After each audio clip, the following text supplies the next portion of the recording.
대륙간 탄도로켓 장착용 수소탄 시험에서의 완전 성공은 우리의 주체적인 핵탄들이 고도로 정밀화되었을 뿐 아니라 국가 핵무력 완성의 완결 단계 목표를 달성하는 데서 매우 의미 있는 계기로 된다. 참으로 실망스럽고 분노하지 않을 수 없습니다. 국제사회로부터 본인을 더욱 가중시키기 위해 실로 정의없는 진압의 실수를 자행하였습니다.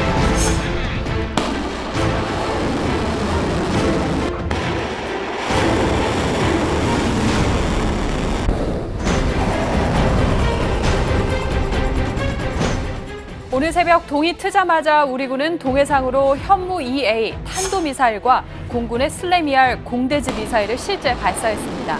미사일은 북한 풍계리 핵실험장까지의 거리를 고려해서 설정된 목표 지점을 명중시켰습니다. 원점 타격이 가능하다는 걸 경고한 무력 시위였습니다. 오늘 오후 국회에 출석한 송영무 국방부 장관은 어제 국가안전보장회의에서 현 시점에서는 베를린 선언이나 대화보다 군사적 대치 상태를 강화하는 것으로 의견을 모았다고 설명하기도 했습니다. 조만간 한미연합군 차원의 추가적인 대응 조치도 속속 이뤄질 것으로 보입니다. Any threat to the United States or its territories, including Guam or our allies, will be met with a massive military response, a response both effective and overwhelming. As we are not looking to the total annihilation of a country, namely North Korea. But as I said, we have many options to do so. Thank you very much, ladies and gentlemen. 문재인 대통령은 어제 국가안전보장회의에서 국제사회와 함께 최고로 강한 응징 방안을 강구하라고 지시했습니다.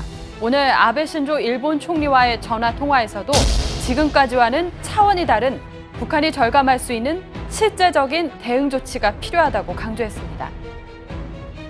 북한에 대해 최고도의 강력한 압박과 제재를 가해야 한다는 데 인식을 같이 하고 그 일환으로 우선 보다 더 강력한 유엔 안보리 제재 결의를 추진하기로 하였습니다.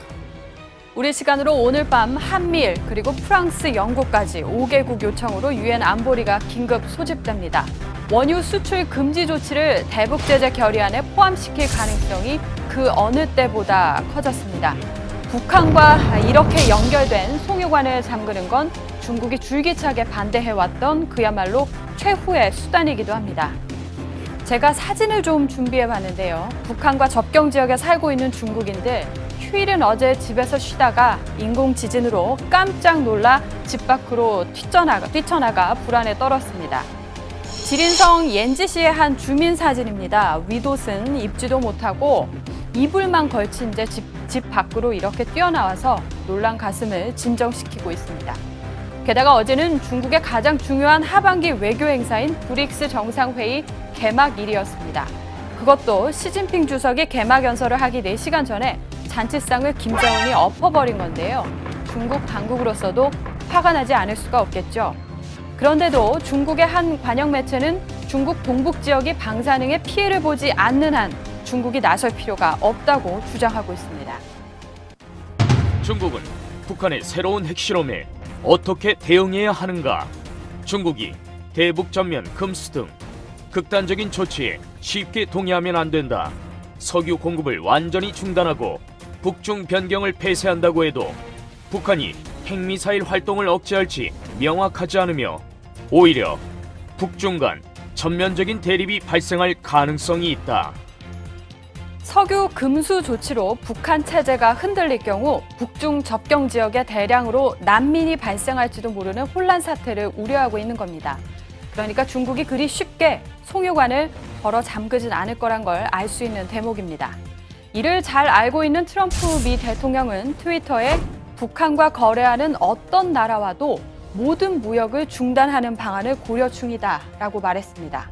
중국을 압박하기 위해서 세컨더리 보이콧에 나설 수 있다는 걸 직접 처음으로 예고한 겁니다.